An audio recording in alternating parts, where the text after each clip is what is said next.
Dos años. Profesora, Sí, te escucho. ¿puedo hacer un comentario? Oh, gracias. Sí, sí, claro que sí puedes. Eh, Otras diapositivas que les tengo preparada con relación a este tema de la inteligencia. Bien, el tema del día de hoy, la inteligencia, y vamos a empezar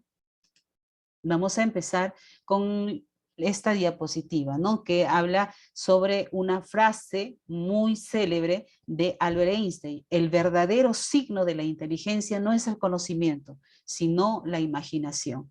Como ya les decía en anteriores oportunidades, Albert Einstein nos dejó todo un legado de sabiduría. Ahora, habíamos empezado la clase preguntándonos, ¿saber matemáticas nos hace inteligentes? Hoy, a pesar de que sabemos que las matemáticas es un área donde se supone que tenemos que resolver problemas, y estos problemas se pueden trasladar, pues, ¿no?, a toda la vida de una persona. La inteligencia es la capacidad de resolver problemas, no solamente matemáticos, sino también problemas cotidianos, problemas de la vida diaria, y no solamente enfrascarnos en resolución de problemas, porque ya hemos conversado al respecto. Hace muchísimo tiempo se tenía esa percepción de que es inteligente aquel que resolvía problemas matemáticas en la escuela. Y con diferentes ejemplos hemos visto que no es así necesariamente. Bien, ¿qué es la inteligencia? La inteligencia puede ser definida como la capacidad para comprender el mundo, pensar en forma racional y emplear nuestros recursos, es decir, nuestros procesos psicológicos, como son la memoria, la atención, la concentración, en forma efectiva, cuando nos enfrentamos a diversos desafíos y situaciones que nos presenta la vida. Eso es inteligencia. Y dicho con palabras más sencillas, pues la capacidad de resolver problemas que nos presenta la vida. Eso es inteligencia. Ahora, en el transcurso de la historia, se han presentado y se han hecho otras definiciones gracias a estudios de investigadores que enfocaron toda su vida en el conocimiento de este mundo, que es reconocer qué es la inteligencia. Entre ellos tenemos a Lewis Terman, que en 1921 desarrolló la inteligencia conocida como la escala de Stanford-Binet. ¿De qué trataba? En esta escala, pues se trataba de medir la inteligencia a niños de diferentes edades, donde se les planteaba problemas y ellos tenían que plantear o dar la solución a cada problema específico, como por ejemplo, el camino de un laberinto, palabras sinónimas, palabras antónimas, etcétera. Se medía la inteligencia de ese modo. Entonces, Lewis Terman llegó a la conclusión de que la inteligencia era pues la capacidad para pensar de manera abstracta o en forma abstracta. Obviamente, por eso es que distinguió la inteligencia en diferentes edades. Esto fue la investigación de Lewis Terman. Luego aparece Jean Piaget en 1952. Ustedes lo recordarán a Jean Piaget. Jean Piaget es uno de los fundadores de la escuela cognitivista o cognitiva. Entonces, Jean Piaget, que era un psicólogo suizo, pero que además tenía conocimientos de biología, filosofía y lógica, utilizó todos sus conocimientos para construir toda una teoría sobre el desarrollo de la inteligencia. En esta teoría, pues, estudió la inteligencia desde el momento del nacimiento del niño hasta el desarrollo máximo de la inteligencia que se terminaba de desarrollar en la etapa de la adolescencia. Entonces, Jean Piaget llegó a la conclusión de que la inteligencia era pues la capacidad de adaptarse al ambiente.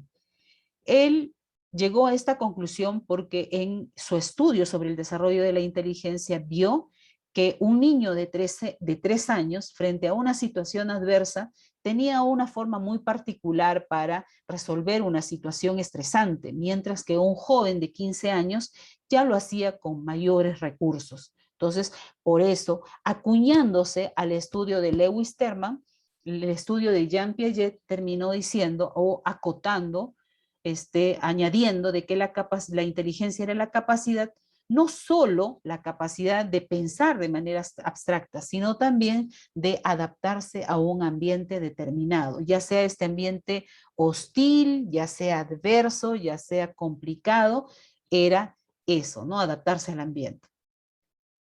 También tenemos los estudios de David Wechsler. David Wechsler en 1944 desarrolló un test de la inteligencia para todas las edades.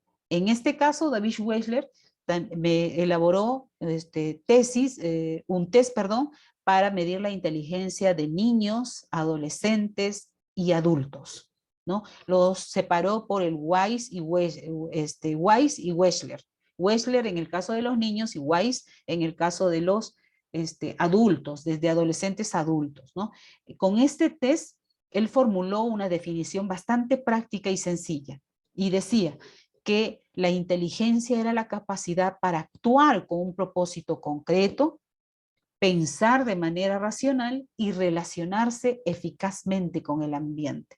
Entonces, él dio una definición mucho más precisa de lo que era la inteligencia con los estudios que había realizado con su test.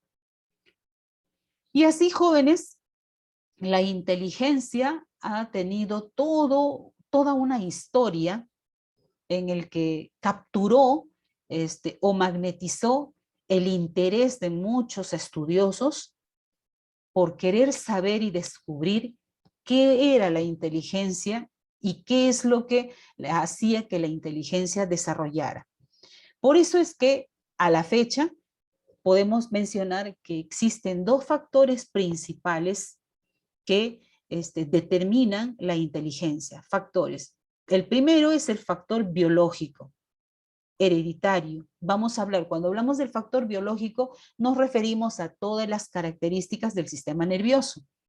Y el segundo factor es el factor ambiental social o social ambiental. Cuando hablamos del factor biológico, nos referimos a las características anatómicas, fisiológicas que tiene el sistema nervioso, ¿no? Y que se puede heredar de padres a hijos hasta la tercera generación. Cuando hablamos de factores ambientales, nos estamos refiriendo a las condiciones que un ser humano tiene desde que nace, todos los estímulos que recibe, la escuela donde va, los juguetes que recibe desde pequeño, la forma en la que se le habla, las situaciones de independencia y autonomía que se le permite. Si a un niño pequeño de 2 años le permites que haga el intento de atarse los zapatos, ya está desarrollando ciertas cualidades que el niño que hasta los 10 años todavía se le sigue atando los zapatos, los pasadores. Entonces, todas estas condiciones son reconocidas como factores ambientales. ¿Qué es lo que determina el factor ambiental o el factor biológico? La verdad es que ninguno es determinante. Sin embargo, especialmente el factor biológico no es determinante, porque uno puede tener ciertas condiciones genéticas desarrolladas, pero si el estímulo del ambiente no es el adecuado, no es el idóneo, hay padres peleando, la separación de los padres hace que vivan en situaciones de crisis, etcétera, por muy inteligente que pueda ser la persona, de hecho, que va a tener que recurrir o si se quiere, gestionar otras habilidades para tratar de salir adelante y a lo mejor puede terminar limitándose, ¿no? Entonces, a eso se refiere cuando hablamos del factor social ambiental. Ahora, hay dentro de lo que es el factor social ambiental, podemos mostrar 3 condiciones especialmente. Las estructurales, vamos a mencionar las relacionales y las oportunidades culturales. Cuando hablamos de las condiciones estructurales, nos estamos refiriendo a todas las condiciones materiales, palpables, que se les presenta a un niño, a una niña desde que nace. Entonces, mucho va a depender también la clase social a la que pertenezca el niño. Si el niño pertenece a una clase social que le permite desarrollar sus habilidades al margen de la situación propiamente o estrictamente económica, pero si hay una situación de facilidad, de preocupación por parte de los padres, esta situación puede determinar y mejorar la inteligencia. También tenemos las condiciones relacionales, que vienen a ser los lazos afectivos, como en el caso de Thomas Alva Edison o en el caso de Albert Einstein, ¿no? Los vínculos afectivos del individuo con su entorno, en este caso, pues, también es importante el clima familiar, la actitud de los padres, el estilo de crianza de los padres, las expectativas positivas de parte o que generan los padres en sus hijos. Todas estas situaciones y condiciones también van a ser aprovechadas para un desarrollo efectivo de la inteligencia. Y tampoco podemos dejar de mencionar las oportunidades culturales, que la duración y la calidad de enseñanza van a influir de manera notable. En esto podríamos mencionar, ¿qué pasará con aquellos niños que o aquellos padres que han hecho del televisor la niñera de sus hijos? Y que hay niños que pueden estar horas y horas frente a un televisor. Esto puede ser controversial porque a lo mejor alguien podría decir a mí, pero con programas educativos también se